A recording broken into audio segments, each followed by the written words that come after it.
네, 조금 전 발표된 지난해 4분기 삼성전자의 실적 조금 더 자세히 들여다보겠습니다. 반도체 시장 성장세가 꺾이고 있는 만큼 실적 하락을 피하지 못할 것이라는 예측이 많았습니다.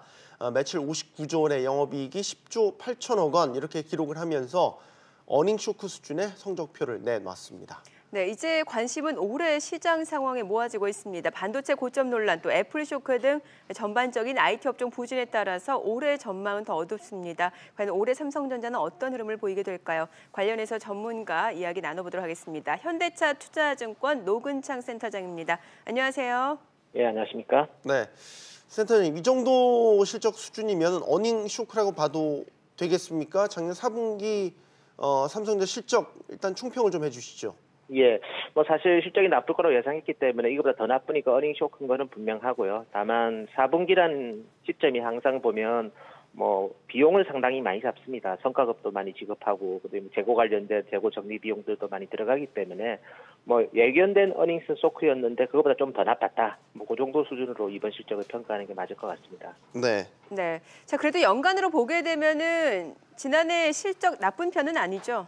59조 영업이익 아무나 벌지 않고요. 어쨌든 뭐 3분기에 특히 17조 넘는 역사적 영업이익을 기록했기 때문에 3분기에 강한 잠재력을 보여줬지만 4분기는 세 가지 요인이 좀 더 강하게 작용한 것 같습니다. 첫째가 디램 고정 가격이 본격적으로 빠지기 시작했고, 두 번째가 아이폰이 특히 하웨이 CF 체표 이후에 중국에서 불매 운동이 나왔습니다. 그래서 12월 달에 아이폰이 상당히 물량이 급감했다는 거. 세 번째는 이제 뭐 사상 최고의 실적이었기 때문에 또 엄청난 성과급을 직원들한테 이제 어쨌든 지급하면서 4분기 실적이 한 번 더 충격을 주지 않았나 그래 보고 있습니다. 이제 시선은 삼성전자의 향후 실적 흐름에 쏠려 있는 것 같습니다. 일부에서는 올해 연간 영업이익이 지난해에 비교하면 20% 이상 하락할 것이다. 이런 예측이 나오고 있습니다. 센터장님께서도 비슷한 의견이신가요? 뭐 근데 4분기가 워낙 실적이 지금 망가져가지고요. 네. 사실 뭐 2018년에 대부분 보수로 보더라도 61조 정도 봤는데 이게 59조가 나왔기 때문에 여기서 추가적으로 20% 더 빠지기는 쉽지는 않을 것 같고요. 제가 봤을 때는 한 15% 정도는 뭐 줄 수는 있습니다. 그래서 한 50조 정도 올해 가능하지 않을까 그래 보고 있는데요. 다만 1분기는 일단 아이폰 물량이 더 줄어서 삼성 디스플레이 실적이 더 안 좋을 거고 여기에 D램 가격이 추가적으로 한 번 더 급락할 거기 때문에 1분기 실적은 일회성 비용 요인이 빠져나가더라도 4분기 대비 개선되기는 좀 어렵지 않나. 다만 2분기부터 일단 전체적으로 D램 가격 하락폭이 완만해질 것 같고 3분기에는 또 출하량이 많이 증가하기 때문에 하반기로 갈수록 실적은 증가할 것으로 저희는 보고 있습니다. 애플발 실적 충격은 삼성전자에 미치는 파장 어느 정도로 보십니까? 일단 두 가지 측면에서 보셔야 될 것 같고요. 첫째가 이제 그 삼성 디스플레이가 어쨌든 애플에서 상당한 이익이 나오고 있기 때문에 네. 디스플레이 부문의 실적은 상당히 좀 예상보다 좀 12월이 안 좋았던 것 같고 이게 1분기까지 이어질 것 같고요. 더불어서 이제 애플의 삼성이 뭐 D램이든 낸드 플래시, 특히 낸드 플래시를 좀 공급하고 있는데요. 이 부분들도 좀 줄 것 같습니다. 그래서 다만 이제 뭐 오히려 반도체보다는 디스플레이 쪽에 좀 더 부정적인 영향이 애플발 쇼크는 크다고 봐야 될 것 같습니다. 네. 자, 반도체 얘기 다시 좀 여쭤볼게요. 지금 반도체 가격 하락 문제를 두고 일부에서는 이제 올해 1분기 메모리 반도체 평균 가격이 20% 안팎으로 하락할 수도 있다. 이런 얘기 나오고 있거든요. 어떻게 보십니까? 서버 D램은 재고가 지금 너무 많아서 이게 네. 소진을 해야 되니까 재고 소진하려면 가격 깎아주는 게 좋은 전략이기 때문에요. 20%까지는 봐야 되지만 15% 정도는 지난 4분기 대비 감소할 것 같고요. 하락할 것 같고요. 그래서 서버 D램이 제일 중요할 것 같습니다. 그리고 모바일 D램은 또 수요 안 좋음에도 불구하고 가격이 상대적으로 덜 올랐기 때문에 모바일 D램은 한 2에서 3% 정도 하락할 것 같고요. 지난 분기 대비. 그래서 서버 D램 가격 하락이 좀 걱정되는 건 사실입니다. 네, 지금 반도체 업황 고점 논란 사실 지난해 하반기부터 계속해서 나왔던 얘기니까 좀 여쭤볼게요. 지금 반도체 업황이 정점을 찍었다라고 보십니까?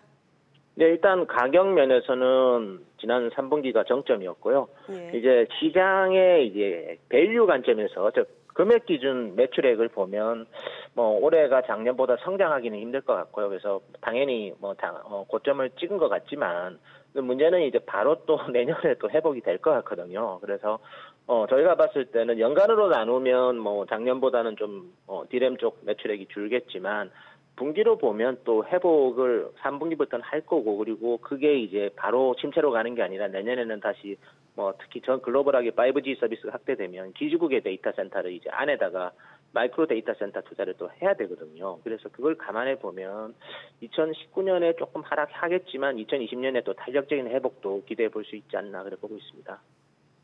네, 자 문제는 이뿐만이 아닙니다. 이제 앞서 애플에서 잠깐 뭐 이야기가 나오긴 했지만 스마트폰과 가전의 수요 어떻게 보면 정체된 상황 아니겠습니까? 예. 스마트폰은 어차피 성숙기고요.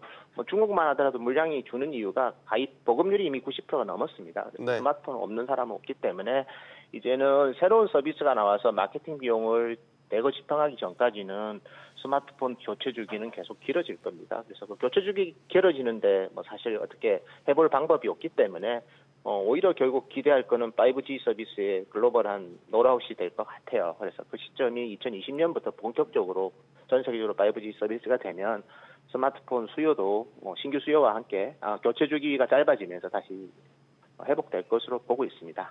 네, 뭐 삼성전자 지금까지 상황으로 봤을 때는 앞으로의 전망이 그렇게 녹록지는 않은 것 같습니다. 자, 그렇다면 삼성이 생각하는 위기 극복 방안이라든지 미래 먹거리는 뭐라고 보십니까? 어차피 삼성전자는 여전히 하드웨어 회사라고 저는 정의하고 있습니다. 그래서 새로운 생태계 구축도 물론 노력을 해야 되겠지만 결국 기존 하드웨어에 또 새로운 변화를 추구해야 될 것 같고요. 그래서 스마트폰 위기의 가장 큰 게 차별화가 사라진 건데 그 차별화의 변곡점이 폴더블 스마트폰이 될 것 같기 때문에 올해 당장 폴더블이 의미 있게 도약을 못하겠지만 이런 디스플레이의 새로운 혁신 그리고 새로운 고집적 반도체의 저전력 구현 이런 기존 기술을 한 번 더 업그레이드하는 것을 통해서 극복해야 되지 않을까 그래 보고 있습니다. 네, 자 주가 측면에서 여쭤보겠습니다. 우선 어제 외국인의 매수세가 돋보였는데요. 오늘 일단 전망 어떻게 보십니까? 오늘은 이제 재료 노출이니까 주가 크게 빠지지는 않을 것 같고요. 다만 지금 1분기에도 바로 회복은 실적이 안 되기 때문에 기간 조정이 필요할 것 같습니다. 결국 변곡점이 되는 거는 이번 달 말에 있을 확정 실적 때 올해 연간 추이랑 1분기에 대해서 좀 삼성전자의 목소리를 들어보고 주가는 방향성을 찾지 않을까 그래 보고 있습니다. 그때까지는 계속해서 기간 조정이 이어질 것으로 예상하고 있습니다. 네. 자, 그러면은 지금 라스베이거스에서 열리는 CES 2019가 삼성전자를 포함해서 IT주들의 좀 상승 모멘텀으로 작용될 수 있을 거라고는 보십니까? 그거는 사실 약간 좀 테마 성격이 강하기 때문에 의미 있는 주가 반등보다는 그 관련 기술들이 합류하고 있는 그런 기업들은 좀 주가가 움직일 수는 있겠죠. 다만 그거는 좀 일시적인 현상일 수 있기 때문에 실제로 그게 단기적인 실적이 영향을 줄 수 있는 회사들만 의미 있게 주가가 오를 것 같습니다. 네, 마지막 삼성전자에 대한 투자 전략 여쭤볼게요. 국민주의 배신이다라는 말이 나올 정도로 주가 흐름이 좋지 않았기 때문에 올해 삼성전자 투자하고 계신 분들이나 투자 고려하시는 분들 여러 가지 고민이 많은 시점인 것 같아서요. 전략 한 말씀 부탁드립니다. 예, 무지 저렴해졌고요. 그리고 배당을 매 분기 주고 있습니다. 그래서 또 실적은 하반기 가시성이 있기 때문에 여기서 삼성전자를 매도하기보다는 오히려 저점을 잘 포착을 해서 잘 가져가신다면 안정적인 배당과 함께 하반기에는 주가로서도 보답을 하지 않을까 그렇게 보고 있습니다. 네, 자 오늘 말씀 잘 들었습니다. 잘 들었습니다. 네, 고맙습니다. 네, 삼성전자 실적에 대한 자세한 분석 이야기 들어봤습니다. 노근창 센터장이었습니다.